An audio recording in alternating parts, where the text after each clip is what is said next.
Hello friends, मी आज तुमच्यासोबत स्वीटकॉर्नची इतकी टेस्टी आणि अप्रतिम अशी रेसिपी तुमच्यासोबत शेअर करणार आहे. तर फ्रेंड्स, पावसाच्या दिवसात खायला खूपच मजा येते. तर फ्रेंड्स, तुम्ही एकदा हे व्हिडिओ बघितल्यानंतर नक्की ट्राय करा. तर चला बघूया आपल्याला काय काय करायचं आहे.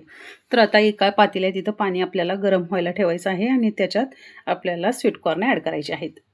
आता स्वीटकॉर्न ॲड केल्यानंतर थोडंसंच आपलं हलकंसं आपल्याला मीठ टाकायचं आहे. खूप छान टेस्ट येईल. आता याला 10 मिनिटं आपल्याला उकळून घ्यायचं आहे. आता फ्रेंड्स, तुम्ही बघू शकता आपले 10 मिनिटं झालेले आहेत आणि फायनली आपली स्वीटकॉर्न उकळलेली आहे. तर आता याला आपल्याला साईडला काढून घ्यायचे आहे. तर फ्रेंड्स, पाणी व्यवस्थित याचं नितळून आपल्याला घ्यायचं आहे. हे बघू शकता मी या पद्धतीने घेतलेलं आहे. तर याच्यात आपल्याला आता 1 चमचा मैदा ॲड करायचा आहे. त्यानंतर 2 चमचे मी कॉर्नफ्लॉवर ॲड केलेला आहे. मिरीपूड आणि चवीपुरतं मीठ, आणि जर तुम्हाला तिखट आवडत नसेल तर तुम्ही स्किप पण करू शकता. तर इथं मी 1 चमचा लाल मिरची पावडर रेग्युलर ॲड केलेली आहे आणि व्यवस्थित याला आपल्याला स्वीटकॉर्नला कोट करून घ्यायचं आहे. आणि थोडंसं पुन्हा स्वीटकॉर्नवर आपल्याला कॉर्नफ्लॉवर थोडं ॲड करायचं आहे. सुकं ॲड केल्याने क्रिस्पी आणि कुरकुरीत होते. तर आता इथं कढाई ठेवलेली होती आणि तेल पण आपलं परफेक्ट असं गरम झालेलं आहे. तर स्वीटकॉर्न आपल्याला त्याच्यात सोडून घ्यायचं आहे. तर फ्रेंड्स, स्वीटकॉर्न सोडल्यानंतर आपल्याला थोडंसं गॅसपासून बाजूला सरकायचं आहे, कारण की तडतड असं स्वीटकॉर्न तेलात ओढतो, अंगावर ओढायची जास्त भीती आहे.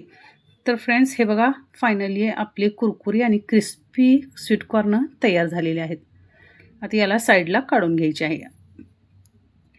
आता सगळेच हे स्वीटकॉर्न मी अशी या पद्धतीने तळून घेतलेले आहेत आणि एकदम क्रिस्पी आणि कुरकुरीत बनून तयार झालेले आहेत. तुम्ही बघू शकता फ्रेंड्स, किती छान असा फ्लेवर आलेला आहे.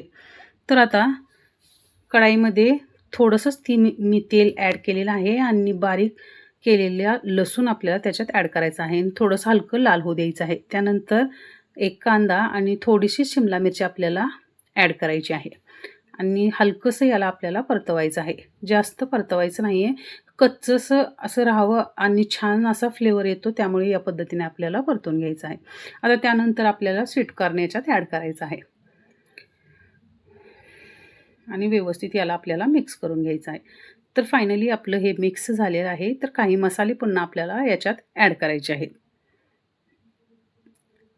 तर आता याच्यात ब्लॅक पावडर आणि मीठ चवीपुरतं आणि थोडीशी लाल मिरची पावडर आणि याला व्यवस्थित असं मिक्स करून घ्यायचं. आता हे व्यवस्थित मिक्स झाल्यानंतर आपल्याला बारीक चिरलेली अशी कोथिंबीर आपल्याला 1 मुठ्ठी ॲड करायची आहे.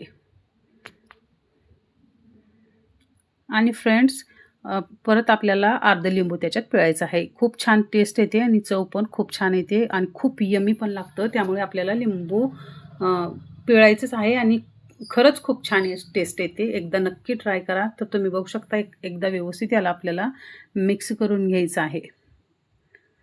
तर हे बघू शकता फ्रेंड्स, किती छान फ्लेवर, कलर किती यमी दिसते.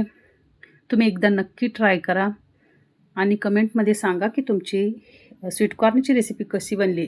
आणि तुम्हाला जर हा माझा व्हिडिओ आवडला असेल तर माझ्या चॅनलला लाईक, शेअर, सबस्क्राईब करायला विसरू नका, जेणेकरून असे नवनवीन व्हिडिओ मी तुमच्यासमोर आणत राहीन.